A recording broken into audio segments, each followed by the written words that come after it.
আসসালামু আলাইকুম everyone, welcome to Rabu's cooking. বাসায় যদি 1 কাপ ময়দা থাকে তাহলেই বানিয়ে নিতে পারবেন মজাদার এই বিস্কুট রেসিপিটি। চায়ের আড্ডায় কিন্তু এই বিস্কুটের কোনো তুলনাই হয় না। সন্ধ্যায় পরিবারের চায়ের আড্ডায় এই বিস্কুটটি পারফেক্ট একটি রেসিপি। তো চলুন ভিডিওটি শুরু করা যাক। এখানে আমি 1/2 কাপ ঘি নিয়েছি। আপনারা চাইলে তেলও ব্যবহার করতে পারেন, যেটা আপনারা সুবিধাজনক মনে করবেন সেটাই ব্যবহার করবেন। আমি এখানে 1/2 কাপ ঘি নিয়েছি। এবার একটা পাত্রে ঘিটা ঢেলে নিচ্ছি। তবে ঘি দিয়ে তৈরি করলে ফ্লেভারটা আমার কাছে একটু বেশি ভালো লাগে, সেজন্য আমি ঘি ইউজ করেছি। এখানে আমি দিয়ে দেব 1/2 কাপ পাউডার সুগার। এখানে অবশ্যই পাউডার সুগারটা ইউজ করতে হবে। তারপর একটা হ্যান্ড মিক্সারের সাহায্যে ভালো করে ঘিয়ের সাথে পাউডার সুগারটা মিক্স করে নিচ্ছি। বিস্কুটটি পারফেক্টভাবে তৈরি করতে চাইলে চিনি, ঘি এবং ময়দার পরিমাণটা ভালোভাবে মাথায় রাখতে হবে। এরপর এখানে আমি 1 কাপ ময়দা চেলে নিচ্ছি, এর মধ্যে দিয়ে দেব। এরপর এখানে 2 টেবিল চামচ গুঁড়া দুধ অ্যাড করে দিচ্ছি।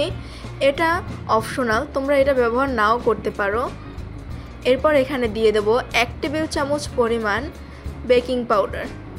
বেকিং পাউডারের পরিমাণটা ভালোভাবে লক্ষ্য করুন। সব কিছুর পরিমাণ যদি এরকম ঠিক রাখেন তাহলে অবশ্যই বিস্কুটটি পারফেক্ট হবে।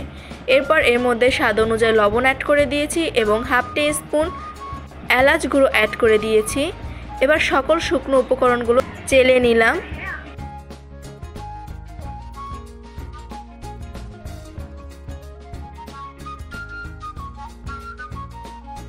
এবার একটা চামচের সাহায্যে সব কিছু একসাথে মিশিয়ে নিচ্ছি। দেখুন এরকম একটা সফট ডো তৈরি হবে। দেখুন আমি চামচ দিয়ে দেখিয়ে দিচ্ছি কতটা সফট হয়েছে। এবার একটা প্লেটে তেল ব্রাশ করে এর উপরে এর সাইজের একটি পেপার কেটে নিয়ে দিয়ে দিলাম। উপরেও তেল ব্রাশ করে নিয়েছি। আপনারা চাইলে এখানে ফয়েল পেপার কিংবা বাটার পেপার ইউজ করতে পারেন। এটা কিন্তু ভেঙে যেতে চাবে, তাই সাবধানে এরকম শেপ দিয়ে নিতে হবে। দেখুন ঠিক এভাবে তৈরি করে নিতে হবে, কিংবা আপনারা আপনাদের মন মতো শেপ দিয়ে নিতে পারেন। আমি এভাবে তৈরি করে নিচ্ছি। খুবই সাবধানে এই কাজটি করতে হবে। শেপ দেওয়ার সময় বিস্কুটটি ভেঙে যেতে পারে, যেহেতু ঘিয়ের পরিমাণটা বেশি, তাই এটা খুবই সাবধানে তৈরি করে নিতে হবে। সবগুলো আমি এভাবে তৈরি করে নিলাম। নেয়ার পরে একটি ছোট টুথপিক দিয়ে কিংবা শাসলিক দিয়ে এরকম ফুটো করে নিচ্ছি। তোমরা এটাকে ট্রেতে বসানোর সময় একটু সরিয়ে সরিয়ে বসাতে হবে। এরপর আমি যেহেতু চুলায় তৈরি করব, তাই প্যানে একটি স্ট্যান্ড বসিয়ে তার উপরে ট্রেটা কিংবা স্টিলের থালাটা বসিয়ে দিয়েছি। তারপর ঢেকে দিয়ে মিডিয়াম টু লো আছে 10 থেকে 15 মিনিট বেক করে নেব।